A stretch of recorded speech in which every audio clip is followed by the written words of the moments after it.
छत्रपति शिवाजी महाराज अपनी दक्षिण भारत की मुहिम से बड़ी कामयाबी हासिल कर महाराष्ट्र में वापस लौट रहे थे। उनकी फौज उत्तर कर्नाटक के यादवाड़, बैलहोंगड़, धारवाड़ प्रांत के पास समगांव में रुकी हुई थी, जहां से बिल्कुल पास ही बेलवड़ी नाम का एक छोटा राज्य था। वहां के राजा या जमींदार थे येसाजी प्रभुदेसाई और उनकी पत्नी का नाम था सावित्री। सावित्री को रानी मल्लाबाई या फिर रानी मल्लम्मा के नाम से भी जाना जाता था। यह बेलवड़ी का राज्य बिल्कुल छोटा था। आसपास के 10-15 गांवों की जागीर येसाजी प्रभुदेसाई के पास थी और समतल जमीन पर बनाया हुआ एक मजबूत किला बेलवड़ी में था। रानी मल्लम्मा के पिता राजा सोदे मधुलिंग नायक ये भी एक उत्तर कर्नाटक के बड़े जमींदार थे।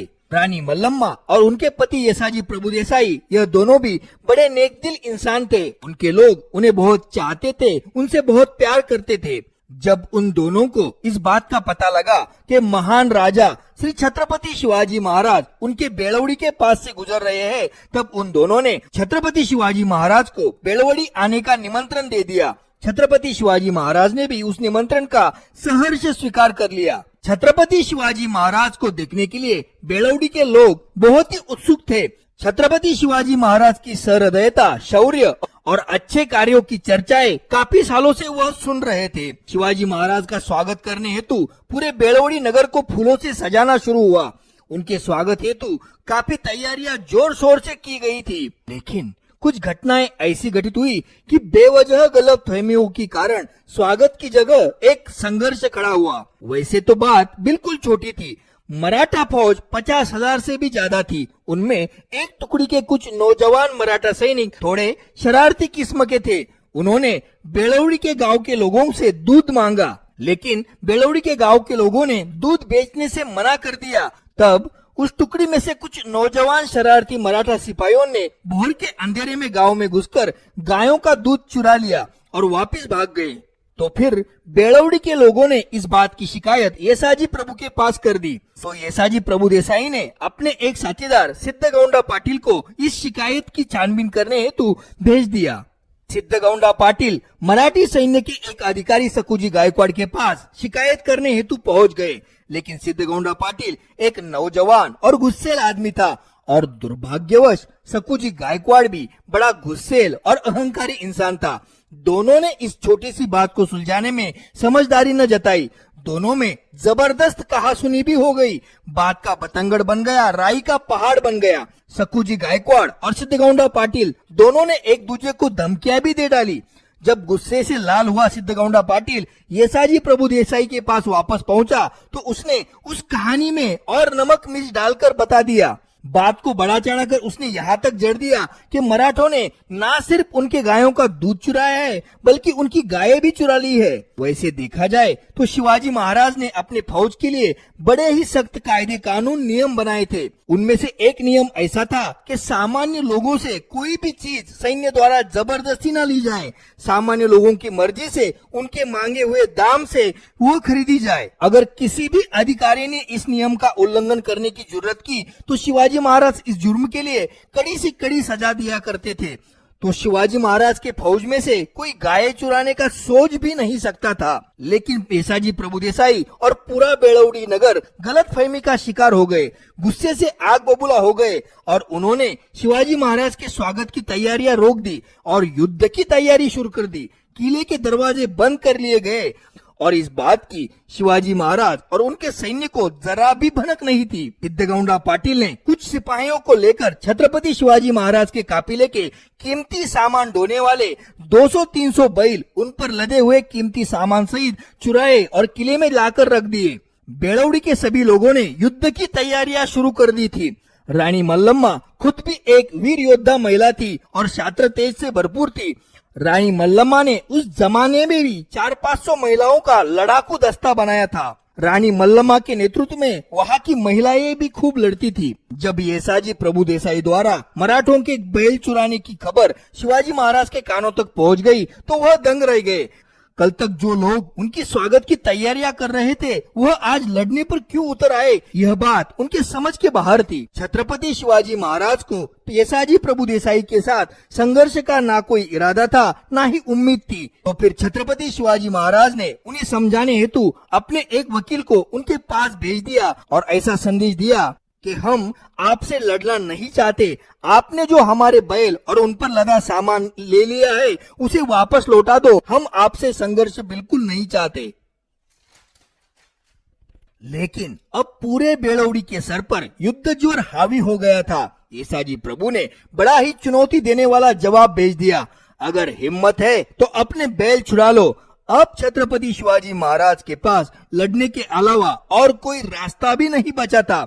उस समय देखा जाए तो छत्रपति शिवाजी महाराज के पास 50,000 से भी ज्यादा की फौज थी, ताकतवर तोपें थी, तीर कमान थे, मराठाओं की गुरिल्ला वारफेयर की तकनीक थी, जिसके बलबूते पर उन्होंने जिंजी और वेल्लोर जैसे मजबूत किलों को भी बड़ी आसानी से पस्त किया था, अपने कब्जे में किया था। उनके लिए बेलौड़ी का यह छोटा किला बिल्कुल मामूली बात थी, लेकिन छत्रपति शिवाजी महाराज बेलौड़ी के लोगों को अपना मानते थे, ज्यादा रक्तपात नहीं चाहते थे, कम से कम मनुष्य हानि होने की इच्छा रखते थे।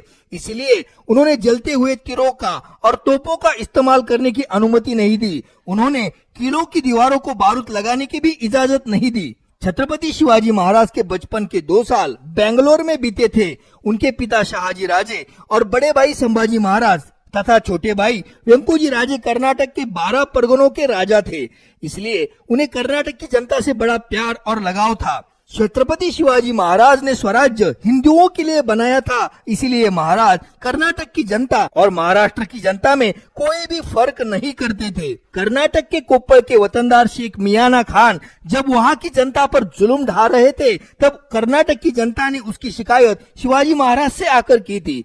छत्रपति शिवाजी महाराज ने भी तुरंत अपने 2000 सिपाही सेनापति हम्बीराव मोहिते के नेतृत्व में कोप्पल में भेज दिए थे। कोप्पल में बड़ी लड़ाई हुई और मियाना शेखों को नेस्तनाबूद कर दिया गया और इस लड़ाई में महाराज के 500 लोग भी शहीद हो गए थे।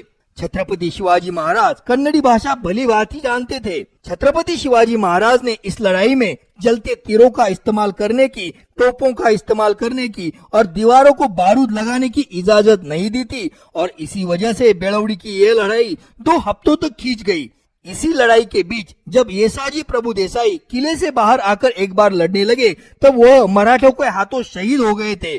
लेकिन फिर भी लड़ाई नहीं रुकी। पति निधन के अपने गम को भुलाकर रानी मल्लम्मा खुद घोड़े पर सवार होकर लड़ाई का नेतृत्व करने लगी, लड़ाई की कमान संभालने लगी। सावित्री रानी मल्लम्मा का यह शास्त्र तेज देखकर खुद शिवाजी महाराज भी चकित हो गए थे। एक महिला अपने पति के मृत्यु का गम भूलकर अपने छोटे बच्चे को कंधे पर बांधकर हाथ में तलवार लिए घोड़े पर सवार होकर बेझिझक लड़ रही है, इस बात का उन्हें बहुत ही आश्चर्य हो रहा था। 2 हफ्तों के बाद छत्रपति शिवाजी महाराज ने तोप और बारूद का इस्तेमाल करने की इजाजत दे दी। इजाजत मिलते ही बारूद से किले की बाहरी दीवार को उड़ाया गया। मराठा फौज अंदर घुस गई और बेलौड़ी पर मराठों का कब्जा हो गया। लेकिन इस युद्ध के दौरान रानी मल्लम्मा अपने कुछ सिपाहियों के साथ घोड़े पर बैठकर भागने में कामयाब हुई। सरदार सकूजी गायकवाड़ कुछ मराठा सिपाहियों के साथ उसे पकड़ने के लिए पीछे पीछे चला गया। दूसरे दिन सकूजी गायकवाड़ ने रानी मल्लम्मा को बेड़ियों में जकड़कर छत्रपति शिवाजी महाराज के सामने पेश किया। रानी मल्लम्मा सावित्री देवी बड़े गुस्से में थी, उसकी आंखें अंगार बनी थी और चेहरा तमतमाया हुआ था। सकूजी ने छत्रपति शिवाजी महाराज को प्रणाम किया और बोला, महाराज, इस मगरूर औरत को हमने पकड़ लाया है, बड़ी खतरनाक है ये औरत। इसे पकड़ने में हमारे जितने सैनिक शहीद हुए उतने इस पूरी लड़ाई में भी शहीद नहीं हुए। खूब लड़ती है ये खतरनाक औरत। जब एक सैनिक ने पीछे जाकर इसके घोड़े का पैर काटा तभी हम इसे पकड़ पाए। सकूजी गायकवाड़ को लगा था कि छत्रपति शिवाजी महाराज खुश होंगे, लेकिन छत्रपति शिवाजी महाराज जल्ला गए और वो बोले, सखोजी, इनकी बेड़ियां निकाल दो। स्वराज्य में किसी भी स्त्री शक्ति को, माँ भवानी को बेड़ियों में जकड़ने की अनुमति नहीं है, इस बात को तुम भूल गए क्या? रानी मल्लम्मा की बेड़ियां निकाली गई। छत्रपति शिवाजी महाराज सभी स्त्रियों के प्रति बड़ी आदर और सम्मान का भाव रखते थे। वह बोले, मल्लम्मा जी, आप में हमें साक्षात माँ भवानी का शास्त्र तेज और तेजस्वी रूप दिखाई पड़ता है। आपके पति को हमारे हाथों वीर गति प्राप्त हुई, इस बात का हमें बेहद ही अफसोस है। इस युद्ध को टालने के लिए हमारी ओर से हमने पूरी कोशिश की थी, लेकिन हम मजबूर हो गए थे।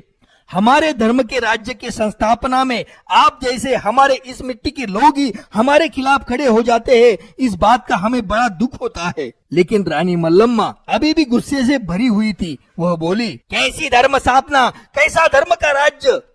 सावित्री मल्लम्मा बड़े गुस्से से बोली थी, लेकिन छत्रपति शिवाजी महाराज बिल्कुल ही शांत थे। वह बोले, सावित्री जी, आप इस पराजय से अपमानित महसूस कर रही है, यह हम समझ सकते हैं। आपके पति के वीरमरण से आप पर क्या गुजर रही होगी, यह भी हम महसूस कर सकते हैं। छत्रपति शिवाजी महाराज के शब्दों में बड़ी करुणा और आदर था, लेकिन मल्लम्मा उछलकर बोली, जय पराजय यह भाग्य से तय होता है। हम क्षत्रिय हैं, हम मौत से भी नहीं डरते हैं, हम पराजय से भी नहीं डरते हैं। लेकिन तुम्हारे इस अन्याय के बर्ताव को धर्म का राज्य कहना ज्यादा पीड़ादायी है। तुम अपने इस बुरे राज्य को धर्म का राज्य बोलने की हिम्मत मत करो। मल्लम्मा की इस बात पर महाराज भी गुस्सा हो गए। वो बोले, मल्लम्मा जी, अगर आपके साथ कुछ अन्याय हुआ है तो हमें बेझिझक बताएं, आपको इंसाफ जरूर मिलेगा। लेकिन आप केवल एक महिला है और इसी वजह से आपका कुछ भी गलत बोलना हम नहीं सहेंगे। महाराज के शब्दों में कठोरता थी, लेकिन फिर उन्होंने अपने आवाज में मृदुता लाई और बोले, बोलिए सावित्री जी, आप बेझिझक बोलिए।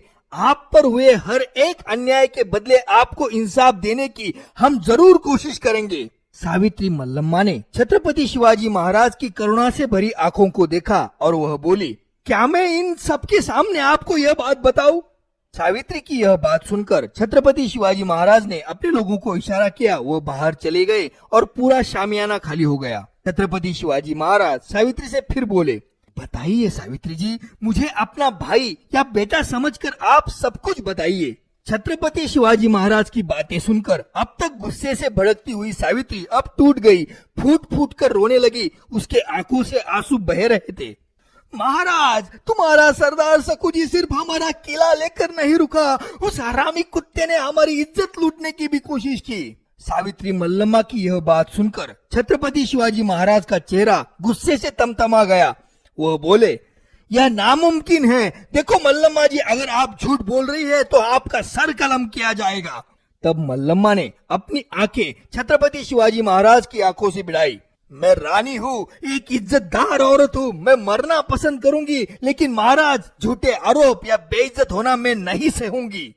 अब छत्रपति शिवाजी महाराज को सावित्री जी के बातों का पूरा यकीन हो गया था। छत्रपति शिवाजी महाराज का पूरा बदन गुस्से से कांप रहा था। उनके आंखों में खून उतर गया था। उन्होंने सारे लोगों को शामियाने में वापस बुलाया और बोले, सकूजी, ये क्या बोल रही है? छत्रपति शिवाजी महाराज का वह आवेश देखकर सकूजी डर गया, सकपकाया। वह बोला, महाराज महाराज, ये झूठी औरत है, ये वो बिल्कुल कुछ भी बोल रही है, मैंने कुछ नहीं किया है, ये बिल्कुल झूठी औरत है। छत्रपति शिवाजी महाराज सकूजी के आंखों में आंखें डालकर बोले, कैसा झूठ? हमने तो आपको कुछ पूछा ही नहीं, फिर भी आप जवाब कैसे दे रहे हो? सच बताओ सकूजी, वरना। सकूजी गायकवाड़ छत्रपति शिवाजी महाराज के चरणों पर गिर पड़ा। छत्रपति शिवाजी महाराज ने फिर एक बार करारे स्वर में पूछा, सकूजी, आपने इस महिला के साथ कुछ अभद्र व्यवहार किया है? सकूजी महाराज के पैर पकड़कर माफी मांगने लगा। माफ कर दो महाराज, हमें माफ कर दो, हमसे गलती हो गई। इससे बदला लेने के लिए भावना में हम अंधे हो गए थे। सकूजी गायकवाड़ की यह बातें सुनकर छत्रपति शिवाजी महाराज की मुट्ठियां भींचने लगी। उनके नाखून हाथों के तलों में गड़कर उनसे खून निकलने लगा था। गुस्से से तमतमाए हुए महाराज बोले, सकूजी, हमने स्त्रियों की, गायों की और धर्म की रक्षा करने के लिए स्वराज्य की संस्थापना की है। अगर हमारे सैनिक ऐसा बर्ताव करेंगे तो फिर मुगल, सुल्तान और हमारे स्वराज्य, इनमें फर्क ही क्या रहा? नहीं नहीं, तुम्हारे इस गुनाह की सजा तुम्हें जरूर मिलेगी। पकड़ो इस हरामी को। जिन पापी नजरों से इसने मल्लम्मा जी को देखा, उन पापी आंखों को फोड़ दिया जाए। जिन हाथों से सकूजी ने उनको छूने की कोशिश की, वो हाथों को तोड़ दिया जाए, और अभी के अभी यहीं पर। और इसके बाद केवल 10 मिनट में ही छत्रपति शिवाजी महाराज के हुक्म पर अमल किया गया। सकूजी की चीखे और चिल्लाहट से पूरा शामियाना गूंज रहा था। रानी सावित्री मल्लम्मा छत्रपति शिवाजी महाराज का यह इंसाफ देखकर स्तब्ध नजरों से देख रही थी। छत्रपति शिवाजी महाराज ने इसके बाद उनसे क्षमा मांगी। उन्हें अपना बहन माना, उनके नाम उनकी जागीर के अलावा अपने कब्जे के और 10-15 गांव कर दिए। छत्रपति शिवाजी महाराज ने रानी मल्लम्मा को सम्मान के वस्त्र और उनका किला दुरुस्त करने के लिए पैसे भी दे दिए। छत्रपति शिवाजी महाराज का महिलाओं के प्रति व्यवहार, उनका औदार्य और उनका इंसाफ देखकर सावित्री मल्लम्मा बड़ी प्रभावित हुई। उसने अपने छोटे लड़कों को अपने इस भाई के चरणों पर रख दिया। इसके बाद रानी मल्लम्मा ने छत्रपति शिवाजी महाराज के 2-3 शिल्प खुदवा लिए थे। छत्रपति शिवाजी महाराज के सम्मान में सावित्री मल्लम्मा ने सावित्री शिवाजी समरोत्सव यह ग्रंथ कन्नड़ी भाषा में लिखवा लिया था। छत्रपति शिवाजी महाराज का एक मंदिर उसने बेलौड़ी गांव में बनवा लिया था और उस दिन के स्मरण में आज भी हर साल बेलौड़ी में मल्लम्मा महोत्सव मनाया जाता है। लेकिन दुर्भाग्य से भारत की स्वतंत्रता के बाद महाराष्ट्र राज्य में और कर्नाटक राज्य में सीमा को लेकर विवाद उत्पन्न हुआ और शिवाजी सावित्री समरोत्सव के बड़े ही सुंदर कथा को अलग ही तरीकों से दोनों तरफ से पेश किया गया। जो कहानी महाराष्ट्र कर्नाटक एकता का प्रतीक है, उसे महाराष्ट्र कर्नाटक संघर्ष के तौर में प्रस्तुत किया गया। यह गलती दोनों तरफ से हुई है। वीर योद्धा सावित्री मल्लम्मा ने इसके बाद भी कारवार के ब्रिटिशों को भी कई बार युद्ध में हरा दिया। मुगलों को भी उन्होंने कई बार धूल चटा दी थी। छत्रपति शिवाजी महाराज के मृत्यु के बाद उनके पुत्र छत्रपति संभाजी महाराज और छत्रपति राजाराम महाराज को भी सावित्री ने खूब मदद की थी। स्त्री शक्ति का प्रतीक महान योद्धा रही मल्लम्मा रानी सावित्री जी, उनके पति येसाजी प्रभु देसाई और द ग्रेट छत्रपति शिवाजी महाराज भारत के अमूल्य रत्न।